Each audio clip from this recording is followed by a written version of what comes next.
Hola, mi nombre es José María López, soy médico obstetra y escuché casi todas las exposiciones de diputados de uno y otro lado y luego a la hora de votar muchas de estas fundamentaciones no se basaban en lo que se había escuchado por los oradores y eran contra la verdad o la realidad. Por lo que yo concluía que estas votaciones se fundamentaban más en cuestiones ideológicas o en intereses económicos. Me parece que con este debate del aborto se confunden y se mezclan muchos conceptos y argumentos que me parece muy importante separar de lo que se dice. Por un lado, la verdad, la realidad, la ideología y los intereses económicos. Separando esto es como que se va a aclarar mucho más. La verdad está en los datos científicos y no en supuestas estadísticas. La realidad vista desde la verdad. Y lo ideológico no puede estar en el aire o menos manipulado por intereses económicos.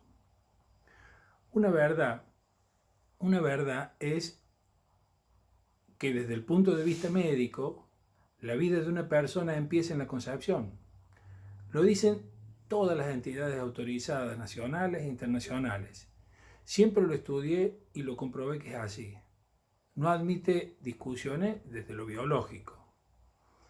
También, desde el punto de vista legal, aunque no soy abogado, cualquiera puede ver los enunciados en la lectura de la Constitución y en los tratados internacionales en que adherimos y no tenga duda de esto.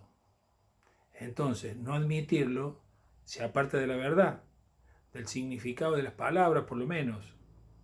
Pero podría decir, esto no es bueno que sea así y construir pensamientos, pero estarán separados de esta verdad, que no podemos modificar en realidad, o desde un interés económico también lo puedo negar si no me conviene. Así, desde una construcción ideológica, se le resta valor a este nuevo ser, con algún argumento, grupo de células o fenómeno. No hay que retroceder tantos años atrás para buscar los riesgos de basarse solo en la ideología, no basado en la verdad y la realidad, como con los esclavos africanos que se consideraban cosas, no personas, y se las vendía, terrible cuando coincide con el interés económico. O durante el nazismo con los judíos, también eran desvalorizados, si no, no se podría haber hecho todo lo que se hizo. Es claro que en la conciencia está la verdad, por eso se merma el efecto dañino con las palabras, interrupción del embarazo y no poner aborto provocado o homicidio o genocidio. Y no hablan del niño o del bebé y tampoco no se permite que se le diga la verdad a la embarazada, limitan la información para tomar la decisión. Ni que le muestren la ecografía como si se permite en Francia, antes del aborto. Si es bueno, ¿por qué no se le muestra? Tampoco se permite que a los legisladores se les muestre un aborto en los distintos momentos del embarazo. ¿No es elemental poder ver de lo que se está legislando? La realidad es que este proyecto permite de hecho el aborto fácilmente, hasta antes de nacer, mintiendo. Basta expresar causales. Pensemos en un bebé antes de nacer. Y hasta las 14 semanas sin mentir. Pero el argumento más usado pretende basarse en una realidad. El aborto clandestino existió, existe y existirá. Por esto hay que legalizarlo. Se basa en el pretendido fracaso de la ley en reprimirlo y dándole una tácita naturalidad al hecho. Es claro que las leyes en su ordenamiento jurídico deben poner los límites. Decir lo que se puede hacer, podríamos decir lo que está bien y lo que no se puede hacer o está mal, poniendo sanciones o penas para los que se pasan para el otro lado. Por esto, siempre existió, con este argumento podríamos decir, siempre existió el robo o el homicidio, y tampoco se ha podido controlar, y menos lo controlaremos en el futuro, y no por esto vamos a legalizarlo. Pensemos en una sociedad donde estos dos elementos sean naturales. Si corremos los límites, todo el ordenamiento jurídico se correrá y toda nuestra sociedad cambiará. También dicen que por estar legalizado no habrá más cantidad de abortos que ahora. Esto es no conocer al ser humano. Hay mujeres que nunca se harán un aborto, otras que se lo harán en cualquier circunstancia, y las que están en el medio son las que con menos razones se lo harían. De la misma manera que la publicidad comercial, entendemos, o electoral, cambian voluntades, y por eso muchos senadores están en su banca, probablemente. También se dice el aborto existió, existe y existirá. Queremos que las mujeres no mueran en estas prácticas clandestinas y hagan estas prácticas seguras. Y se largan estadísticas aparentemente incomprobables, 500.000 abortos por año. La verdad es que esto indirectamente se puede comprobar, porque el ítem estadístico muertes maternas está registrado, es oficial y es inalterable. Las personas que mueren están registradas todas, y también la causa de su muerte.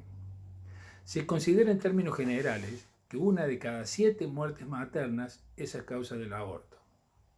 Así, por ejemplo, en el año 2018 hubieron 257 muertes maternas. Serían entonces, con este cálculo rápido, 37 muertes por aborto. Una es terrible, todos estamos de acuerdo, pero vamos a las fundamentaciones. Y estos datos son similares todos los años. Se concluye que si hubiera 500.000 abortos, esta sería una práctica súper segura, porque muere solo una por cada 13.514 abortos, imagínense, clandestinos. En medicina se sabe que hay una relación entre la práctica, porque cada práctica conlleva un riesgo. Así, o cada enfermedad. En el COVID, por ejemplo, se sabe cuántos infectados hay, entonces qué mortalidad probable podría haber. Entonces, evidentemente, esto es una mentira. Esto muestra el interés de querer forzar la verdad para demostrar una ideología no basada en una realidad. El concepto de aborto seguro tampoco es real. El hecho es que los que hacen abortos clandestinos son médicos, parteras o enfermeras que se han especializado en esto y tratan de no tener complicaciones, pero estas ocurrirán clandestinamente o en los hospitales de la misma manera. Entonces, cuando dicen aborto seguro para no morir, es una frase rimbombante para una construcción ideológica, no es una realidad. Tampoco por lo mismo no es válido decir que es un problema de salud pública que hay que resolver legalizando el aborto. La realidad es que agrandando esta problemática como lo hacen, se van a agrandar todos los problemas de salud, por ocupar costos, personal y espacio que son limitados. Porque aumentando la demanda en abortos también aumentará sus complicaciones. Porque toda práctica médica, como decíamos, conlleva un riesgo en complicaciones. Toda la discusión se basa en la decisión de una mujer embarazada, la decisión de ella. Determina si el sexo, si el bebé, el niño, es una persona y el Estado lo reconoce y protege, o si es solo un conjunto de células y debe morir. Entonces, ¿desde cuándo vale la vida? Al inicio no. Cuando estás en etapa productiva, sí. Si estás viejo y jubilado, no. Todo es según cómo lo valoremos, desde qué enfoque. Hay que entender que el embarazo es un proceso en realidad, porque no se ama lo que no se conoce y más se ama lo que más se conoce. Por esto hay muchos testimonios de gente que se arrepintió del aborto y que decidió tenerlo cuando no lo conocía. Y hoy son amados como todos porque ya lo conocen. Porque primero se embaraza el cuerpo, no sabes que estás embarazada. Cuando te enteras, ya se embaraza tu mente. Pero luego, en general, se empieza a bajar ese amor y embarazarse en el amor. El proceso, por supuesto, va a tener distintos tiempos por las distintas personas y las distintas circunstancias. En el momento de la crisis se ve todo negro, pero generalmente, y con ayuda, se revierte el problema. Si se aborta, en cambio, no hay vuelta atrás. También se escucha: yo soy cristiano, pero como legislador me debo a toda la población, no solo a los cristianos. Me parece que no está entendiendo. Es claro que el tema del aborto no es religioso, es una discusión cívica. Si despenalizamos, por ejemplo, el robo, sería como decir: yo soy cristiano, pero el ladrón que me entró a robar no lo era. Le quise explicar que en los mandamientos esto está prohibido, pero me robó igual. Estamos hablando de cuestiones humanas, de establecer lo lícito en nuestra sociedad. ¿Cómo queremos nuestra sociedad que sea? Además, me parece que el que afirma esto está en una bastante grande contradicción, porque el escalonamiento de valores está en todos los planos. Si no, no puedo llegar a tener convicciones. Las verdades son religiosas y humanas. Por otra parte, hemos visto documentos que muestran cómo los organismos internacionales condicionan los créditos a la Argentina para que implementemos el aborto. Pensemos, ¿cuál será la razón de esto? ¿Será para nuestro bien? No, por supuesto. Seguramente buscan reducir la población. La decisión soberana del país, históricamente, lo recordamos, el plan trienal de los 70, contra los intereses internacionales que asumió la Argentina, era poblar el país. Decimos poblar la Patagonia, decíamos y decimos hoy, tenemos mucho terreno despoblado. Los países con más habitantes como China, la India, son uno de los más poderosos, por la cantidad de habitantes que tienen seguramente. Estas presiones económicas importan a la derecha, a los capitalistas que ven falta de ingreso y circulación de dinero, y la crisis afecta para los negocios. Por otro lado, la izquierda, ahora autodenominada progresismo, surge de una élite de iluminados, de una minoría de intelectuales desde las universidades. Imponen su ideología hacia abajo, por creer y disponer que es lo mejor para todos, aunque ellos todavía no se den cuenta. En mi experiencia universitaria, los partidos llamados de los obreros o de los trabajadores no tenían obreros ni trabajadores que participaran, porque estos trabajadores no se sentían representados por ellos. Hoy los partidos se dicen también populares e históricamente no superan el 5% en las elecciones. Ahora, entonces, se expresan en el feminismo, defendiendo la igualdad de las mujeres con respecto al varón. Pero sé de más mujeres que no se sienten representadas por esta. De hecho, en una compulsa hay muchas más en contra que a favor del aborto. Denuncian las discriminaciones y más mujeres en contra que varones en contra del aborto. Denuncian las discriminaciones, pero son las primeras en discriminar a los que están en contra. Les gusta hablarte como cristiano y discutir estos temas aunque no lo seas, a modo de chicano para encasillarte, con desprecio o poniéndote como anticuado, reaccionario, contrario al progreso. Es increíble que no le entran las verdades y las realidades. Ellas determinan lo que está bien o mal, imponiéndolo violentamente desde una ideología que tiene una mirada muy sesgada de la realidad, tomando parte de esta para manipularla, oponiéndose a la ciencia. Así, estos grupos no pueden comprender desde su intelectualidad, llena de argumentos, la realidad de un verdadero pobre, con una cultura diferente. Me consta que una médica que en lo personal difícilmente decida tener más de un hijo, o cuando mucho dos, porque para ella un hijo significa pérdida de libertad, mucho gasto económico, tiempo y dedicación, dificultades para el desarrollo profesional y modificaciones en su cuerpo. Para ella, un hijo resta. Y asiste en su profesión a otra mujer que tiene 10 hijos o más. No le entra en su cabeza. y piensa, ¿cómo pudo haber llegado a esto?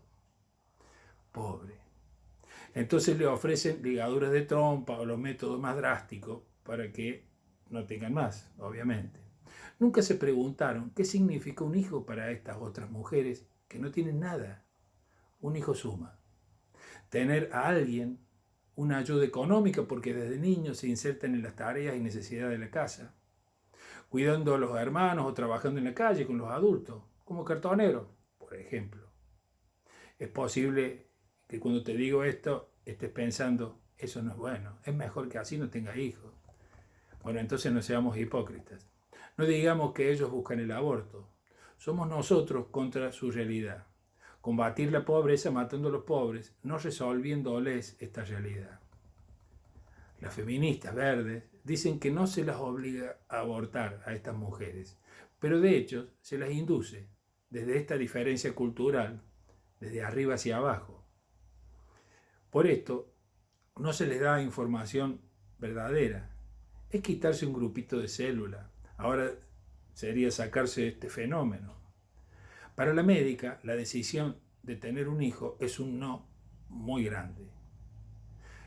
Cuando en cambio le preguntan a esta otra mujer que tiene 10 hijos si quiere otro, es probable que les diga que no, pero es un no más pequeño. De hecho, que no hacen nada para no seguir teniendo con lo que le aconsejaron estas médicas. Ellas interpretan que falta de educación sexual o desconocimiento. Y así, después también, probablemente en los legisladores no entiendan por qué fallan todas los proyectos que hacemos desde las cámaras o que votan. Porque falla la realidad, la verdad, el entendimiento de lo que pasa. Estas mismas que ahora dicen que el Estado no tiene derecho a seguir obligándolas a no abortar, y hacen omnipotente el derecho de estas mujeres, de estas embarazadas a abortar por su decisión, luego dicen que esta misma mujer, madre, después, no tendrá derecho a decidir el tipo de educación que quiere para su hijo. Dicen que esto lo determina el Estado, justo al revés. Los hijos, dicen, no son de los padres, sino del Estado. Imagínate. Esto, claro, si en el Estado están ellas. Porque en la antigüedad la enseñanza era solo religiosa. Fue a principios del siglo XX, recién cuando la lucha decía que la lucha era para que se fuera laica. Entonces empezó a haber libertad de enviar a los hijos a distintas enseñanzas. Ahora, en cambio, quieren imponer otra cara. Todo es impuesto. Por esto, en este proyecto se quiere también no respetar la objeción de conciencia médica. Imagínense obligar a una persona a matar. Este es mi mensaje que quería decir. Creo que es mi experiencia de muchos años de obstetra en esta profesión, desde una mirada tratando de buscar la verdad y estar basado en la realidad.